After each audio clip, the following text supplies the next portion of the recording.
$4900 yurib turgan Naqadu Nexus 3 avtomobilini berib yuboramiz. Mashina zo'r, ideal holatda, umuman ishi yo'q deb quloqingizga tepmaymiz, borini haqiqatni gapiramiz. 2018-yilda ishlab chiqarilgan ikkinchi paysi mexanika korobkali 305 ming kilometr masofani bosib o'tgan. Saloniga keladigan bo'lsak, saloni yomon emas, javroni yomon bo'lib ketmagan, konditsionerlargacha ishlab turibdi, signalizatsiya majika bor, video registratori bor. 3-pokoleniya metan gaz o'rnatilgan, hadolar yomon emas, taqillar yomon bo'lib ketmagan, kalotka-malotkalarga qarab olish kerak.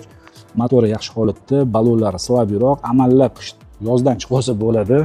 Kraskalariga keladigan bo'lsak, ikkita oldi eshigi, ikkita oldi krilosi va kapoti parogi bilan sepilgan. Ichlari zavod holatda turibdi. Usiditel, lonjirlar but-butun. Qilinadigan ishlariga keladigan bo'lsak, kapotida shpaklovkalar yorilib qolgan, boshqatdan septirib olish kerak. Oldi bamperini almashtirib olish kerak, yorilgan, singan. Polirovka, mayda-chuyda ishlari bor. Parogini ham bo'yab olish kerak bo'ladi. Parogida ham shpaklovkasi yorilib qolgan. Endi $4900 ga yana nima mashina berish mumkin? Puliga yarasha mashina. Sizlarning fikringizni ham kommentariyada kutib qolamiz. Telefon raqamlarini pastda qoldiramiz. Aloqaga chiqinglar, kelinglar, ko'ringlar, baraka qilib olib ketinglar. Manzil Toshkent shahar. Videoni arzonchiroq Nexus qidirib yurgan tanishlarga yuborib qo'yamiz. Mashina Naqadu. Generalniy doверенность berilmaydi, faqat apartment.